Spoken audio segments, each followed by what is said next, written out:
तो hello friends, मिलते हैं अपने नेक्स्ट एक्सरसाइज पर। तो मैंने सबसे पहले आपको जो सॉल्व करके दिखा दी कि root three and root 2 and root 5 जो हमारे आ रहे थे एग्जाम में, रूट 11 नहीं आ रहा है जैसे कि। ठीक है, तो यहाँ पर फिर अगली एक्सरसाइज हमारी आती है एक्सरसाइज 1.3। तो यहाँ पर जो पहला क्वेश्चन है रूट 5 के लिए, मैं पहले आपको वीडियो में सॉल्व करा चुकी हूँ पहले से ही मैं। ठीक है, और यहाँ पर था हमारा प्रूव दैट 3+2√5 इज इरेशनल। ये हमको यहाँ पर प्रूव करना है कि जो 3+2√5 है वो हमारा क्या है, इरेशनल है। ठीक है, यहाँ पर मैंने आपको 3 करके दिखाया था सॉल्व, ऐसे ही रूट 5 करके दिखाया था। तो अब हम चलते हैं अपने नेक्स्ट एक्सरसाइज पर। यहाँ पर हमको ये दिखाना है हमें इरेशनल प्रूव करके, जैसे हमने पहले वाले में प्रूव करा था। तो इसी तरह से सेम ये प्रूव करेंगे। इसमें आपको ट्रिक बताती हूँ कि कैसे हम आप इसको यूज़ कर पाएंगे। देखिएगा यहाँ पर, जैसे हम सबसे पहले हमने उस वाले क्वेश्चन में किया था, let a and b is rational. ठीक है, या फिर let assume that a and b is a rational also 3+2√5। ये हमने यहाँ पर ले लिया। अब हम क्या करते हैं, दोनों रेशनल है तो दोनों को इक्वल रख देंगे, वही वाली कंडीशन जैसे पहले मैंने आपको बताई थी, 3+2√5। अब बहुत बच्चे कंफ्यूज होते हैं, हम उनको यहाँ पर आगे सॉल्व करना नहीं आता कि कौन सी चीज़ इधर जाएगी और कौन सी चीज़ रहेगी, हमें क्या चीज़ निकालनी है इसमें। तो यहाँ पर कुछ नहीं है, यहाँ पर इसका मतलब नीचे क्या है, 1 है। ये मैं आपको मतलब सिर्फ ऐसी एक रफली बता रही हूँ, एग्जाम में ऐसे नहीं 1 मानकर करना आपको। तो यहाँ पर देखिएगा, एक आपको इसकी ट्रिक बताती हूँ कि यहाँ पर ये जो 5 है, हमको क्या करना है, रूट 5 वाली कंडीशन निकालनी है। कहीं पर भी रूट वाली टर्म आई, रूट 7 आ गया, रूट 5 आ गया, रूट 3 आ गया, रूट 2 आ गया, तो आपको रूट वाली टर्म नहीं छेड़नी है।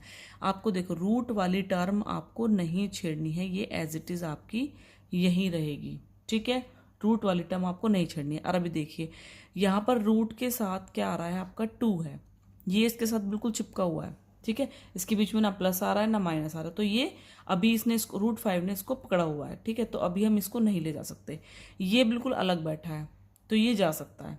ठीक है, तो यहाँ पर ये कहाँ, यहाँ पर ये क्या है, यहाँ पर है ये प्लस में, तो यहाँ उठ के कहाँ जाएगा, माइनस में। ठीक है, तो अभी हमारी कंडीशन बन गई माइनस वाली, ये हो गया इस तरह से। सपोज मैं आपको एक एग्जांपल बता देती हूँ, जैसे कि मैंने यहाँ पर लिखा था, यहाँ पर है मेरा 3√5 माइनस के 2 सपोज। ठीक है, तो मुझे इसमें रूट 5 निकालना है अलग, तो 3√5 माइनस के 2 बराबर a/b। सपोज इस तरह से रख देती हूँ मैं, मुझे रूट 5 को नहीं छेड़ना है, 3 इसके साथ चिपका बैठा है, 3 को नहीं छेड़ सकते अभी हम, इसने पकड़ रखा है 3 को। ठीक है, इसने होल्ड किया हुआ है। यहाँ पर रूट 2 अलग बैठा है। ठीक है, तो यहाँ देख सकते हैं हम रूट 2, देखिए इसके साथ अभी हम इसको नहीं मार सकते। सपोज आपको मैं एक एग्जांपल देती हूँ, रूट 5 के साथ 3 बैठा है, तो अगर हमें इसको मारने के लिए जाना है तो अभी हम इसको नहीं मार सकते, क्योंकि साथ अभी है इसके साथ, इसका साथी, इसका दोस्त इसके साथ बैठा है, इसके साथ यहाँ पर कोई नहीं है, तो हम पहले सबसे पहले किसको, इसको मार सकते हैं क्योंकि अकेला बैठा है। ठीक है, ये यहाँ पर माइनस में धराकर प्लस में हो गया। ठीक है, अब हम इसको इजीली मार सकते हैं, क्योंकि अब ये जो है पूरी जो इसकी बॉन्डिंग थी वो सब इसकी क्या हो गई है, कमज़ोर पड़ गई है। जिसकी बॉन्डिंग बनी हुई थी वो बॉन्डिंग इसकी कमज़ोर हो गई है। अब यहाँ पर क्या करते हैं, a/b एज इट इज़ +2। यहाँ पर ये 3 किस में है, मल्टीप्लाई में, तो कहाँ जाएगा, डिवाइड में। अभी वाली चीज़ मैं आपको यहाँ बताती हूँ, ये देखिए यहाँ पर ये वाली चीज़ आ गई, तो a/b माइनस के 3, यहाँ पर हमने इसको कर दिया ब्रैकेट में रूट 5। हमें रूट 5 को तो अकेला छोड़ना है। ठीक है, तो रूट 5 को मैंने अकेला छोड़ दिया। यहाँ पर रूट 5 के साथ 2 था, 2 किस में था, यहाँ पर मल्टीप्लाई में, तो कहाँ आ जाएगा, डिवाइड में। ठीक है, अगर अभी भी ये वाली चीज़, आप सब बच्चे सोचोगे दीदी तो कह रही थी कि यहाँ पर मल्टीप्लाई में, तो यहाँ पर भी मल्टीप्लाई में आ गया। हाँ आ गया मल्टीप्लाई में, लेकिन कहाँ आया है, नीचे। ठीक है, आप इस ये कंडीशन भी लिख सकते हैं। अब मैं आपको एक और बता सकती हूँ, या तो आप ये लिख सकते हैं या फिर आप ऐसे भी लिख सकते हैं। पहले इसको सॉल्व कर लीजिए, a माइनस के एलसीएम लेंगे, b है, b से b कैंसिल आउट, तो खाली a आ गया, यहाँ पे कुछ नहीं, 1 है, b1 जा b, क्या आ गया हमारा यहाँ, 3b। डायरेक्ट मल्टीप्लाई कर देंगे, 3b इज इक्वल्स टू क्या हो गया, 2√5। ठीक है, ये 2 यहाँ किस में मल्टीप्लाई, कहाँ चला जाएगा, डिवाइड में। अब ईजिली आ जाएगा डिवाइड में, a माइनस के 3b upon 2b is equals to √5। यहाँ पर ही बच्चों को बहुत ज़्यादा कन्फ्यूजन होती है कि हम कैसे इसको सॉल्व करेंगे। ठीक है, तो या तो आप सीधा इसको ऐसे डिवाइड में है तो यहाँ सॉरी यहाँ मल्टीप्लाई में तो नीचे डिवाइड में आके वही वाली बात आ जाएगी, इसको एलसीएम लेंगे फिर ये 2 नीचे आ जाएगा, वही वाली चीज़ आ जाएगी हमारी। ठीक है, या तो आप इसको इस तरह से लिख लीजिएगा या आप इस तरह से लिख लीजिएगा। ठीक है, तो हमारी आ गई ये वाली बात। तो यहाँ पर हमने √5 किसके इक्वल रख दिया, इसके इक्वल रख दिया। तो अब हम क्या लिख सकते हैं, हम ये वाली कंडीशन को लिखकर बता सकते हैं। जैसे हमने पहले वाली जो थ्योरम थी, हमने थ्योरम प्रूव करी थी, है ना, कि जो होता है जो √5 वाली कंडीशन भी प्रूव करी है हमने, √3 वाली कंडीशन भी प्रूव करी है, ऐसी था उसमें सेम। तो √5 यहाँ पर हम बताएंगे कि जो हमारा इरेशनल आ गया, ये वाली तो हमें प्रूव करना है। लेकिन हम क्या लिखेंगे, लिखने का तरीका देखिए हम क्या लिख सकते हैं। यहाँ पर हम लिखेंगे since a and b are integers. ठीक है, a एंड b क्या है, हमारे इंटीजर्स है। ठीक है, तो यहां पर लिखिएगा वी गेट, हमको क्या मिला, a माइनस के 3b/2b, ये वाली कंडीशन हमको यहां पर मिल गई है। Are rational, sorry is rational, ये चीज हमारी क्या है, रेशनल है। And also √5 and also √5। ठीक है, बट ये लाइन आपको लिखनी है सभी में। दिस कॉन्ट्राडिक्ट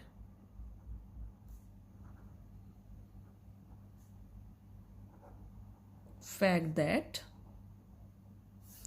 बट जो कॉन्ट्राडिक्ट फैक्ट है वो क्या कहता है कि √5 जो है इरेशनल है। सो ये लाइन आपको रट लेनी है। ठीक है, आपको एग्जाम में ऐसे ही लिख कर आना है। So this contradiction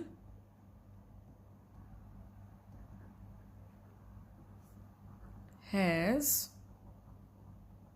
arisen because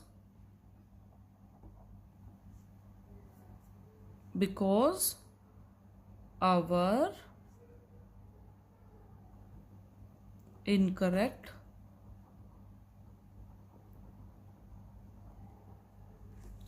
assumption that, जो ये वाली चीज़ है, यही वाली चीज़ आपको यहाँ पर लिखी जाए क्योंकि इसी को हमें रेशनल प्रूफ करना था। 3 + 2√5 इज रेशनल। ओके, यही चीज़ हमको प्रूव करनी थी, तो हमने यहाँ पर बता दें कि जो है इरेशनल प्रूव हो गया। ठीक है, तो यहाँ पर आप प्रूव करके भी लिख सकते हैं। तो यहाँ पर ये चीज़ हमने दिखा दी, देख सकते हैं। यहाँ पर कहता है a एंड b जो है इंटीजर्स है, सो वी गेट हमें मिला ये, हमने यहाँ पर जो इसको प्रूव करा था वो हमको ये मिल गया √5 के इक्वल। ठीक है, अगर ये √5 के इक्वल ये रेशनल प्रूव हो गया तो ऑल्सो √5 भी क्या हो गया, हमारा रेशनल हो गया। बट दिस कॉन्ट्राडिक्ट जो हमने पहले प्रूव किया था कि √5 जो है इरेशनल है, so this contradiction has arisen because our incorrect assumption, जो हमने अजप्शन माना था वो क्या है, हमारा इनकरेक्ट है, यानी कि 3 + √5 जो है रेशनल है। हमने यहाँ पर अभी अजप्शन जो था लगाया था कि 3 + √5 जो था वो रेशनल है, हमने यही मान के चला था, तो ये अजप्शन क्या है, हमारा इनकरेक्ट है। ठीक है, तो ये हो गया हमारा प्रूव। ओके, तो ये था हमारा सेकंड क्वेश्चन। ठीक है, अब ऐसे ही हम यहाँ पर बताते हैं आपको थर्ड क्वेश्चन। देखिएगा, मैं इसमें बहुत ही स्पीडली बताऊंगी और आपको थोड़ा सा मतलब रफली भी हो सकता है, मैं आपको एक तरीका बता दूंगी। और जो नीचे वाला लिखने वाला मेथड था वो आप इस वाले क्वेश्चन में से देख लेना। ठीक है, तो वो आपको ऐसे ही ऐसे लिखना है, उसमें कोई भी आपका चेंज नहीं होगा। ठीक है, तो मैं बता दूंगी आपको जहां भी चेंज हो। तो इसमें थर्ड क्वेश्चन जो है वो हमारा है, प्रूव करना है हमको 1/√2 क्या है, 1/√2 जो हमारा रेशनल है, सॉरी इरेशनल है, ये हमको प्रूव करना है। वही वाली चीज, let a/b is rational also √2, so where b is not equal to 0, ये भी लिखना है, क्योंकि रेशनल की कंडीशन होती है कि नीचे वाली टर्म 0 होनी चाहिए, 0 नहीं होनी चाहिए, सॉरी। तो 1/√2 इज इक्वल्स टू हमारा a/b। आप इसको p/q की फॉर्म में भी लिख सकते हैं। क्रॉस मल्टीप्लिकेशन ये मैं आपको रफली बता रही हूँ, एग्जाम में नहीं करना इस तरह से, ठीक है। वही वाली चीज़ क्रॉस मल्टीप्लिकेशन कीजिए, b1 जब b हो गया और a√2 जब a√2 हो गया। मैंने क्या बताया था आपको, रूट वाली टर्म को अकेला छोड़ना है, ठीक है। ये आ गया हमारा b, ये a के साथ मल्टीप्लाई तो कहाँ जाएगा, डिवाइड में। आ गई वही कंडीशन, ठीक है। तो यहाँ पर लिख सकते हैं b/a किसकी फॉर्म में है, a/b की फॉर्म में है, ठीक है। तो यहाँ पर ये वाली कंडीशन क्या हमारी रेशनल प्रूव हो गई है, और हमने क्या माना है कि √2 इज अ रेशनल है, बट कॉन्ट्राडिक्शन फैक्ट क्या बताता है कि √2 is a irrational number, so this assumption is incorrect, ठीक है। तो ये आपको लिखनी है यहाँ पर लाइन, जैसे वो लाइन मैंने आपको बताई थी पीछे, आप सेम उस लाइन में यही लिखना है आपको, यहाँ पर जहाँ पर ये चीज़ें आ रही हैं, ठीक है। और यहाँ पर जो आपने ये चीज़ लिखी है, यहाँ पर तो आप लिखेंगे a/b, ठीक है। और वही √5 की जगह आप क्या लिखेंगे, यहाँ पर √2 लिखेंगे, ठीक है। तो ये वाली चीज़ आपकी यहाँ पर है। ये था थर्ड क्वेश्चन का फर्स्ट पार्ट। सेकंड पार्ट क्या है मैं आपको बता दे रही हूँ। जैसे 7√5 है, ठीक है, वही कंडीशन लिख ली, let a/b is a rational also 7√5, ठीक है। तो चलो लिख देती हूँ मैं, late a/b is rational also 7√5। तो a/b इज इक्वल्स टू 7√5। मैंने क्या बताया था, रूट वाले टर्म को अकेला छोड़ना है, तो a 7 मल्टीप्लाई में नीचे आ गया, बन गया, ठीक है। तो बता देंगे कि ये जो है हमारा बिल्कुल सेम पीछे वाली कंडीशन लिखेंगे कि a and b are are integers, so we get हमको क्या मिला है, ये मिला है √5 इज क्या है यहाँ पर इरेशनल है, रेशनल है, but this contradict fact that √5 is a irrational, so the contradiction has arisen because our incorrect assumption, हमारा जो है ये assumption जो है वो incorrect है, that क्या कि 7√5 इज अ रेशनल, हमने रिलेट किया था ना 7√5 रेशनल, तो वो जो assumption था हमारा वो क्या था, इनकरेक्ट था, ठीक है। इस तरह से हमको करना है थर्ड, 6 + √2, तो a/b is equals to 6 + √2।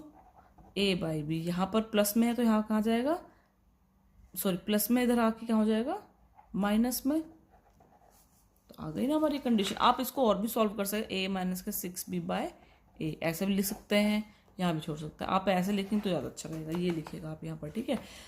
Same वही वाली कंडीशन आपको यहाँ पर अप्लाई करनी है, ठीक है।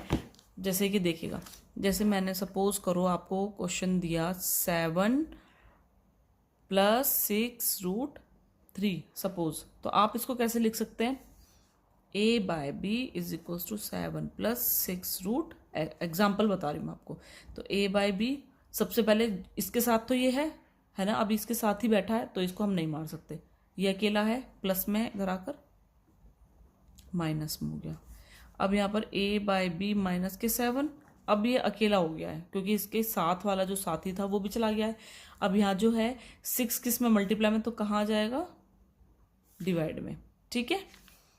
इसको सॉल्व करें, a - ये b है, ये हो जाएगा 7b/b, b की नीचे वालों की मल्टीप्लाई तो क्या आ जाएगा 6b, ठीक है। आप देख सकते हैं, इसको इस तरह से आप लिखना है आपको, ठीक है। सपोज मैं एक और आपको एग्जांपल देती हूँ, मैंने दे दिया है 7 - 5√3, ये मैं आपको एग्जांपल दे के समझा रही हूँ, ठीक है। तो ये आ गया हमारा a/b, 7 किस में है यहाँ पर, प्लस में, तो कहाँ जाएगा यहाँ पर, माइनस में, -5√3 ये इसके साथ, और a/b -7, तो 5 यहाँ पर आप ये नहीं मानेंगे कि ये माइनस में या प्लस में है, ऐसे वाली कंडीशन को माइनस प्लस में मानते हैं, लेकिन अब ये क्या है, मल्टीप्लाई का -5, तो आप वही चीज़ लिखेंगे यहाँ पर, मल्टीप्लाई के -5। तो इसको कैसे लिखेंगे, a - 7b/, ये क्या आ गया b के -5 से करेंगे तो क्या आ जाएगा, -5, इसको ऐसे ही रखना आपको, ठीक है। और जैसे ही माइनस के अंदर मल्टीप्लाई होगी तो उल्टा हो जाएगा, 7b जो माइनस का वो प्लस का बन जाएगा, जो प्लस का है वो माइनस का बन जाएगा, आपकी वाली कंडीशन यहाँ पर लगेगी, ठीक है। जैसे ही माइनस की मल्टीप्लाई होगी तुरंत सारे चेंज हो जाएंगे, ठीक है। तो ये थी हमारी एक्सरसाइज 1.3। अगर आपको इस तरह से कोई भी क्वेश्चन आता है तो आप इस तरह से कीजिएगा। देखिए मैंने आपको उसके कितने सारे एग्जांपल्स देकर बताए हैं मैंने हर एक उसके। तो अगर आपको इस तरह के और क्वेश्चंस चाहिए और उनके इजी ट्रिक चाहिए और मैं आपको लगता है कि मैं आपको एग्जांपल्स देकर बताऊं, है ना, तो आप प्लीज़ मेरे चैनल को सब्सक्राइब करें, मेरी वीडियो को लाइक करें और ज़्यादा से ज़्यादा शेयर करें मेरी वीडियो को, जिससे कि और बच्चों को भी मिल पाए वीडियो। तो thank you for watching my video.